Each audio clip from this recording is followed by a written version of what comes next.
तो ईरान जहां हॉर्मुज पर अपना दबदबा लेकर के आना चाहता है, वहीं ईरान को एक बड़ा झटका इस तौर पर भी लग रहा है कि वहां पर पाइपलाइन का जाल बिछा हुआ है। ऐसे में हॉर्मुज की आवश्यकता कुछ देशों को तो नहीं पड़ेगी। अब सबसे पहले आपको बताते हैं कि वो कौन कौन सी पाइपलाइन है जिसके माध्यम से मिडिल ईस्ट में ये तेल सप्लाई हो सकता है। तो सबसे पहले हम बात करेंगे सऊदी ईस्ट वेस्ट पाइपलाइन की। पहले आपको ये सऊदी ईस्ट वेस्ट पाइपलाइन का जो नक्शा है वो समझा देते हैं कि ये जुबैल से लेकर के सऊदी अरब से लेकर के यानबू तक फैला हुआ है, अकाबा से लेकर के जॉर्डन इराक को कवर करता है। इसके अलावा सियान से लेकर के सीरिया और कुर्क को ये कवर करता है। तो ये सऊदी ईस्ट वेस्ट पाइपलाइन है।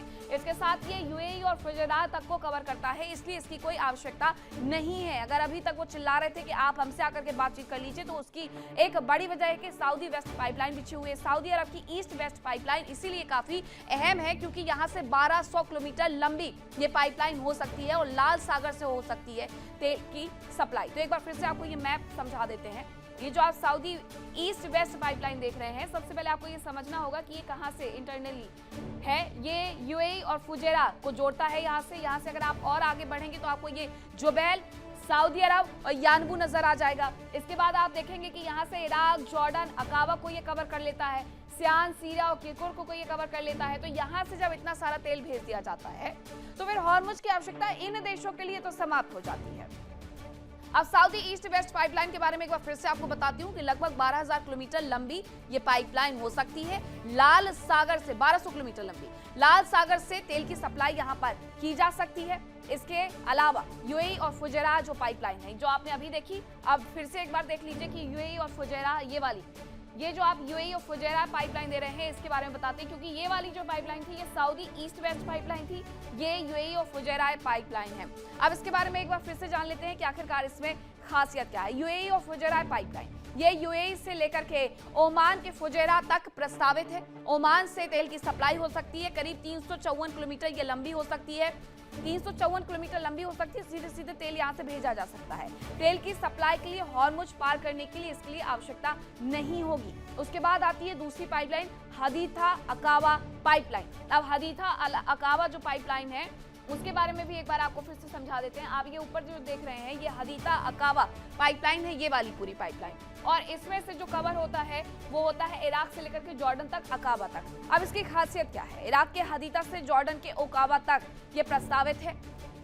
ये 1154 किलोमीटर लंबी हो सकती है। लाल सागर से यहाँ से तेल सप्लाई किया जा सकता है। इसके बाद एक और पाइपलाइन है, इराक तुर्की पाइपलाइन, ये किर्कुक से जाती है। इराक तुर्की पाइपलाइन सबसे ऊपर जो आप नक्शे में देख रहे हैं, ये इराक तुर्की पाइपलाइन है।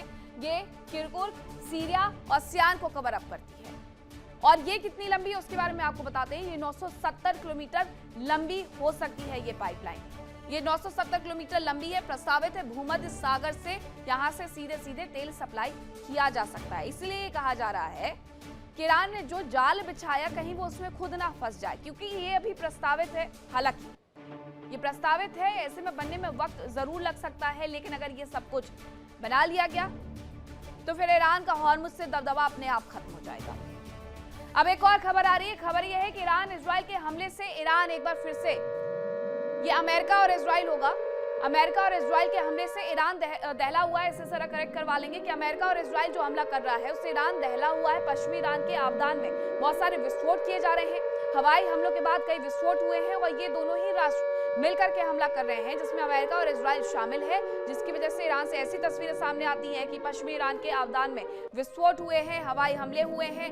ये जरा देखेंगे अगर आप आसमान में, तो आसमान में सितारे तो नजर आने न जाने कब के बंद हो गए। हाँ, दिन भर में उन्हें सूरज कई बार नजर आ जाते हैं, चाहे ईरान हो चाहे फिर इजराइल हो, क्योंकि जो ये हमले होते हैं, बार बार जो मिसाइलें आती हैं दंदनाते हुए, और जिस तरीके से वहां पर ड्रोन आते हैं, वो ये बताते हैं कि अब एक बार फिर से अपने साथ ये खतरा लेकर के आए हैं और ये खतरा बार बार विस्फोट में तब्दील हो जाता है। अब इसी बीच एक और बड़ी खबर आ रही है, उसका भी हम रुख कर लेते हैं और आपको बताते हैं कि आखिरकार किस तरीके से अभी भी मिडिल ईस्ट में शांति के प्रयासों की सिर्फ से बात हो रही है, क्योंकि मिडिल ईस्ट जंग अब भड़कते जा रही है, ये रुकने का नाम नहीं ले रही है। जंग में एक बार फिर से यूएसएस जेराल्ड आर फोर्ड शामिल हो सकता है, जिसे भेजा गया था मरम्मत के लिए। क्रोएशिया से ईरान के लिए रवाना हुआ है जेराल्ड आर फोर्ड, जिसे क्रोएशिया भेजा गया था मरम्मत के लिए। ये शुरुआत में ही बताया गया था। ये जो आप तस्वीर देख रहे हैं, ये जेराल्ड आर फोर्ड की है, जिसके ऊपर 90 से ज्यादा लड़ाकू विमान हर वक्त तैनात रहते हैं।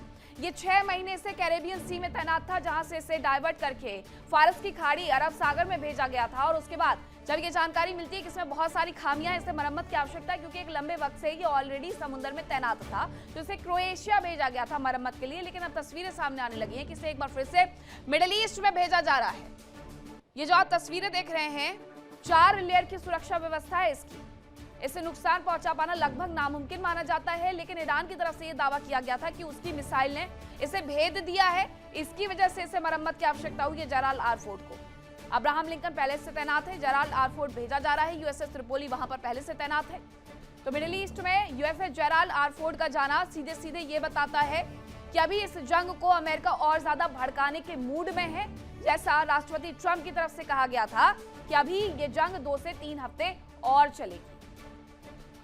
एक और तस्वीर जो आप देख रहे हैं, वो पश्चिमी ईरान की निकल करके सामने आई है, जहां आबादान में बहुत सारे विस्फोट हुए हैं। हवाई हमलों के बाद वहां पर कई सारे विस्फोट हुए हैं, जिसने सब कुछ तबाह कर दिया है। और ये सब कुछ हुआ ईरान और अमेरिका की वजह से। अमेरिका का एक एयरक्राफ्ट कैरियर है यूएसएस अब्राहम लिंकन, जो कि अरब सागर में ऑलरेडी तैनात है। जो दूसरा एयरक्राफ्ट कैरियर है यूएसएस जेराल्ड आर फोर्ड, अब वो मेंटेनेंस के बाद वापस से जंगे मैदान में आ रहा है। इसकी खासियत क्या है वो आपको बताते हैं। सबसे पहले इसकी जो यूएसएस जेराल्ड आर फोर्ड बेहद शक्तिशाली क्यों माना जाता है, क्योंकि इसमें 5 लेयर के डिस्ट्रॉयर लगे हुए हैं। या आप आसपास जो छोटी छोटी नावें देख रहे हैं, 1 2 3 4, ये 1 डिस्ट्रॉयर 2 डिस्ट्रॉयर, ये वही है। ये उसे मजबूती और सुरक्षा चक्र प्रदान करने के लिए है। दूसरी लेयर में फाइटर जेट स्क्वाड्रन है, जिसमें FA-18E सुपर हॉर्नेट है। जो दावा किया गया कि हमने 10 ई सुपर हॉर्नेट को गिरा दिया, आज ही वो दावा था। 90 फाइटर जेट यहाँ पर लगभग तैनात रहते हैं। F-30C लाइटनिंग भी यहाँ पर तैनात रहते हैं। ये दूसरी लेयर है। तीसरी लेयर में MK-15 फेलोनेक्स मिसाइल डिफेंस सिस्टम लगा हुआ और MK-29 स्पैरो मिसाइल लॉन्चर्स भी यहाँ पर लगाए गए हैं कि अगर इस पर हमला होता है तो ये 2 डिफेंस सिस्टम मिल करके इसकी रक्षा करेंगे। लेकिन इस तीसरी लेयर तक आने के लिए पहली लेयर से गुजरना होगा, जो कि डिस्ट्रॉयर की है, दूसरी लेयर जो कि फाइटर जेट की है, तब जाकर के तीसरी लेयर तक ये पहुंच पाएंगे। चौथी लेयर में क्या था, E-2D hockey early warning system है। इसके साथ MS-60S सी हॉक एंटी सबमरीन हेलीकॉप्टर भी यहाँ पर तैनात किए गए हैं। 5 लेयर में समझ लीजिए कि अगर सुरक्षा हो रही है तो इसे भेद पाना थोड़ा तो मुश्किल है। लेकिन हाँ, ईरान की तरफ से यह बड़ा दावा किया गया था कि जेराल्ड आर फोर्ड हो या फिर अब्राहम लिंकन हो, हमने उसमें तबाही लाई है। तो ये उसकी लेयर व्यवस्था है कि उसे किस तरीके से सुरक्षा घेरा प्रदान किया जाता है। इसकी हर एक चीज अपने आप में इस हिसाब से उपयोगी है कि ये महीनों तक समुद्र में रह करके किसी भी युद्ध को लड़ सकता है। 5 डिस्ट्रॉयर, इसके अलावा बहुत सारे हेलीकॉप्टर्स, फाइटर जेट्स उस पर जो हर वक्त तैनात रहते हैं, वो उसकी सुरक्षा करते हैं। जंग में ईरान जीते या अमेरिका, तबाही दोनों झेल रहे हैं। और इंसानियत शर्मसार है, क्योंकि जो पैसा लोगों के विकास पर खर्च होना चाहिए था, वो तबाही के सामान पर बर्बाद हो रहा है। अब आइए आपको बताते हैं इस युद्ध में अब तक कितना नुकसान हो चुका है। Sure.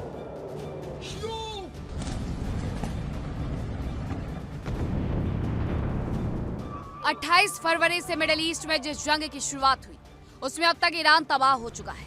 इजराइल में हर ओर मातम पसरा है। अमेरिका में तबाही भले ही नहीं हुई, लेकिन उसकी जेब में आग लग गई। अमेरिका ने अपने बड़े आधुनिक हथियारों और संसाधनों की वजह से इस जंग को बहुत जल्द ही जीतने का दावा किया, लेकिन ये हथियार और संसाधन 2-धारी तलवार की तरह अमेरिका को ही काटने लगे। ये हथियार बेहद महंगे रहे और लगातार अमेरिका को आर्थिक चोट दे रहे हैं। उधर ईरान पूरी तरह तबाह हो गया। उसके 12,000 से ज्यादा जगहों पर मिसाइल और ड्रोन की बारिश की गई। मिसाइल लॉन्चर और ड्रोन लॉन्चिंग साइट्स तबाह कर दी गई, लेकिन उसके हथियार बेहद सस्ते हैं। ईरान ने इस युद्ध में सस्ते हथियारों से लंबी जंग लड़ने की रणनीति अपनाई, जो काफी हद तक सफल होती दिख रही है। अमेरिका, इजराइल और ईरान को जंग में भारी नुकसान हुआ। अमेरिका और इजराइल के उन्नत हथियार तेजी से खत्म हो रहे हैं, जबकि ईरान सस्ते ड्रोन और मिसाइलों से जवाब दे रहा है। 28 फरवरी को शुरू हुई जंग के दौरान सिर्फ इंसानी जानों की नहीं, बल्कि हथियारों की भी भारी बर्बादी हो रही है। बताया जा रहा है कि जंग के शुरुआती 16 दिनों में अमेरिका के थर्ड इंटरसेप्टर का 85% भंडार खत्म हो गया है। इसके अलावा ATACMS और PRSM मिसाइल्स भी 90% तक स्वाहा हो गई। पश्चिमी मीडिया के मुताबिक अब तक ईरान की मिसाइलें और ड्रोन रोकने के लिए अमेरिका और उसके हथियारों का लगभग 2400 पैट्रियट इंटरसेप्टर इस्तेमाल करने पड़े हैं। साथ ही टॉमहॉक्स और JASSM जैसे हाई एंड हथियार भी लगे हैं। युद्ध के पहले 16 दिनों में ही अमेरिका और उसके सहयोगियों ने 11,000 से अधिक आधुनिक हथियार इस्तेमाल किए, जिनकी कुल लागत $26 बिलियन थी। दावा है कि इन्हें दोबारा तैयार करने में $50 बिलियन से ज्यादा खर्च आने का अनुमान। एक रिपोर्ट के अनुसार 12 मार्च तक अमेरिका और इजराइल ने अपने 12 प्रमुख हथियारों के स्टॉक को 20% से अधिक हिस्सा इस्तेमाल कर लिया था। जंग शुरू होने के 30 दिन बाद इजराइल के पास एरो 2 और एरो 3 जैसे इंटरसेप्टर का 80% से अधिक स्टॉक खत्म हो चुका है। खबर है कि एरो सिस्टम का मात्र 1 दिन का स्टॉक बचा है, जबकि थर्ड इंटरसेप्टर मिसाइलों की बैटरी भी 60% तक खाली हो चुकी है, जिनका स्टॉक केवल 8 दिनों का बचा है। इसके अलावा David sling medium range air defence का 54% स्टॉक भी कम हुआ है। ईरान ने अब तक 500 से ज्यादा बैलिस्टिक मिसाइलें और 2000 से अधिक ड्रोन 11 से ज्यादा देशों पर दागे हैं। ईरान की रणनीति सस्ते शाही ड्रोन से दुश्मन के महंगे इंटरसेप्टर को तेजी से खत्म करना रही है। ट्रंप के मुताबिक ईरान की नौसेना और वायुसेना लगभग खत्म हो चुकी है। मिसाइल और ड्रोन क्षमता कमजोर हो गई है और IRGC को भारी नुकसान पहुंचा है। हालांकि ईरान का दावा है कि उसने अभी भी अपने सबसे एडवांस हथियार रिजर्व में रखे हुए हैं। ईरान के स्वास्थ्य मंत्रालय का दावा है कि जंग के 30 दिन तक 2000 से ज्यादा लोगों की जान चली गई, जबकि घायलों की संख्या 26,500 है। इसके अलावा 336 हेल्थ और इमरजेंसी सेंटर तबाह हो गए हैं। खबर है कि लेबनान में 1300 से ज्यादा लोग मारे गए और 10 लाख से ज्यादा विस्थापित हुए।